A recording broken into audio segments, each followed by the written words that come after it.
Pessoal, vamos então aqui, já que o Floquinho chegou com essas pernas fininhas de cachorro de corrida, um cachorro legitimamente ectomorfo, vamos mostrar aqui a execução correta e os melhores exercícios de coxa completa, tá? Quadríceps, adutores e também isquiotibiais. Então, já clica no gostei, se inscreve no canal e não tem como começar, né, sem um exercício mãe, que é o agachamento livre, que trabalha aqui tanto quadríceps quanto posterior de coxa, quanto glúteo e, obviamente, a região lombar. É um exercício que parece simples de execução, mas que é de difícil execução quando você vai levar para os pormenores ao pé da letra. Para quem descola muito o calcanhar do chão, pode usar aqui um calcinho, então você apoia aqui para que você não descole muito. Só que o ideal é que você faça um trabalho de flexibilidade, porque isso aqui muda o centro de gravidade. Coluna sempre reta, então sempre agacha, meio que empinando a bunda mesmo, estufando o peito, você vai conseguir uma postura só com esse trabalho mental. Leandro, dá para fazer um treino bom sem agachamento livre? Sim, tem um vídeo aqui explicando como no canal, então lembra de procurar Leandro Twin mais tema se tiver qualquer dúvida. Aqui é um agachamento da mesma maneira, só que ele não está usando nada aqui nos sapatos, né? Aqui a gente tem o avanço, tá? Porque a gente tem passado, avanço e afundos. Vamos explicar as diferenças.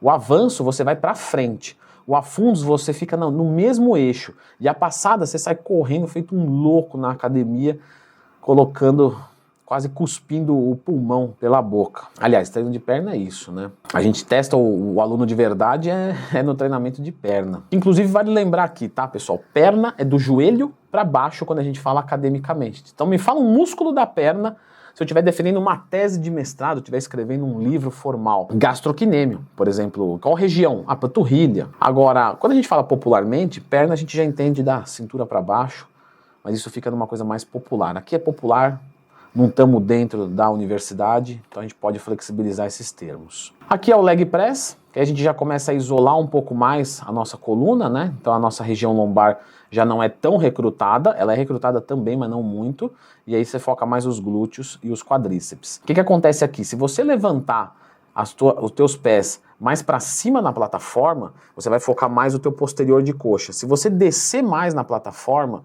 você vai focar mais o teu quadríceps. Então aqui depende do objetivo. Esse daqui, tem muita gente que chama de leg press, tá? Mas seria um agachamento prensado.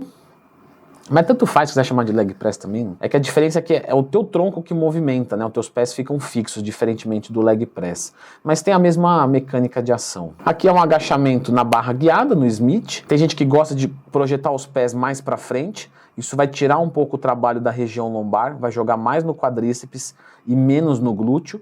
Eu recomendo deixar essa mecânica aqui, não que ela esteja errada, apenas se você quiser imitar um agachamento livre, né? Então você deve fazer exatamente da mesma maneira, com a segurança de ter uma barra guiada, que pode fazer você forçar mais o peso. Esse exercício aqui você consegue isolar bastante o quadríceps, só que é muito inviável fazer, ninguém tem isso aqui na academia, aqui talvez não dê pra ver direito, mas ele tá como se fosse um peso amarrado, né?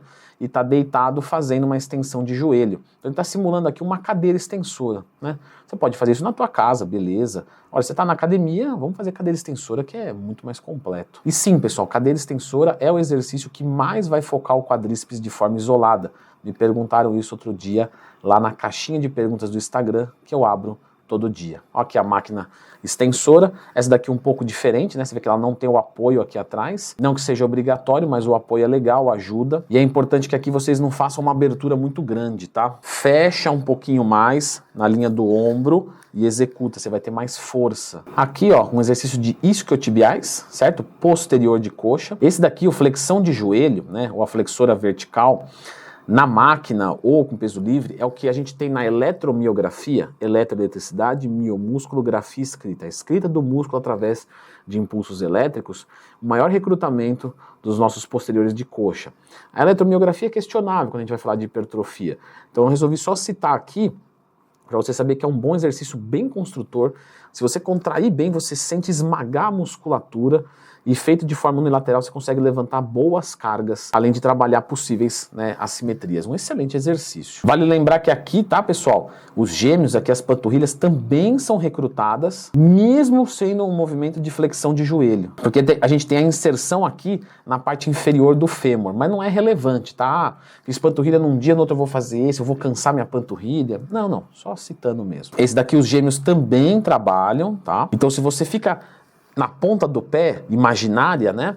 Você acaba recrutando mais. Tenta trazer para trás, tenta fazer uma extensão de tornozelo. O movimento contrário do gêmeos em pé. O gêmeos em pé você não fica na ponta do pé, fica ao contrário e executa. Você vai perceber que vai isolar mais o movimento, que você vai desativar a panturrilha. Um outro lado também é você encoxar a máquina. Como é que é, Leandro? Acho que eu escutei errado aqui no vídeo. No caso, você tem como repetir? Não, você vai dar uma encoxada na máquina mesmo. Quando você cola o teu quadril na máquina, você vai perceber que essa carga que você pegava, que você zerava a máquina, pode esquecer, não vai zerar mais. E aí você vai conseguir recrutar ainda mais o posterior de coxa. Porque quando você está levantando mais carga do que aquele músculo comporta, é porque tem outro músculo atuando junto, não tem milagre. O músculo tem uma limitação de força. Aqui a máquina de flexora de pé, tá vendo que eu te falei que pega aqui as panturrilhas, é normal, mas não é nada relevante. Você vê que tá até uma cor rosadinha mais clara. E aqui nós vamos entrar nos adutores, tá? Eletromiografia também é bem favorável aqui a trabalhar os adutores de coxa nesse exercício, porém o que a gente vê na prática, em termos de hipertróficos, é que não é tão bom. Que isso aqui acaba ficando mais, não vou falar isometria, né? Mas muito mais próximo de uma isometria, ainda que não seja, do que de um movimento isotônico. Então você usa isso daqui para complementar, porque o melhor exercício vai ser a cadeira adutora mesmo. Até falei disso lá no meu curso de como montar um treinamento do zero. Esse daqui já é realmente um exercício que trabalha os adutores de coxa de uma forma bem legal, com tornozeleira. Recomendo só fazer em casa isso aqui, tá, gente? Porque os adutores de coxa eles são muito fortes e aqui provavelmente vai faltar peso. E sem falar que o grau de amplitude aqui é baixo, porque passou desse, tá vendo que, ó, que ele só sobe até aqui, ó.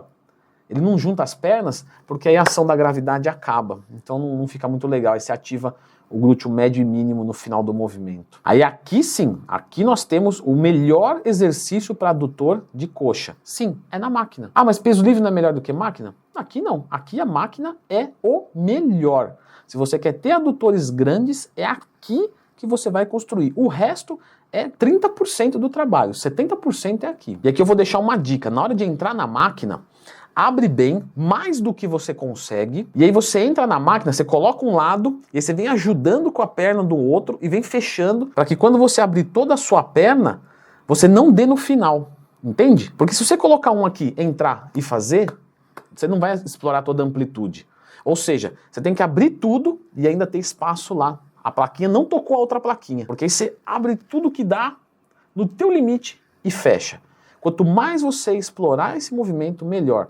FST7 aqui também é fantástico. Eu uso bastante com os meus alunos da consultoria. Aqui nós temos o leg press, da mesma maneira do agachamento, também vai focar o adutor sim, mas o principal ainda é a cadeira adutora. Os pés são girados para fora, tá? Como vocês podem ver. Só que aqui é o seguinte, você tem que descer pensando em jogar o joelho para longe do teu corpo. Você não vai girar os pés para fora e descer assim, fechado. Não. Você vai girar os pés para fora e vai descer aberto. Aí você vai focar o seu adutor de coxa um pouquinho mais. E aqui nós temos um último exercício que também é muito bom, só que você não consegue colocar muita carga e exigir demais. Assim, a cadeira adutora ainda é melhor. Mas esse daqui é um segundo exercício isolador que recruta bastante. O duro é você conseguir travar bem o seu tronco aqui, para ele não ficar balangando, coisa que na cadeira adutora você não vai ter preocupação. Então se você não tem opção de cadeira adutora, tudo bem fazer aqui. Agora se você tem, não é um bom exercício. Certo? Vou deixar vocês agora com a indicação aqui de um treinamento de coxa completo, executado na prática, com várias dicas também aí de execução. Se não me engano, esse vídeo aqui era um treino de um aluno meu da consultoria online. Então, dá uma conferida aqui.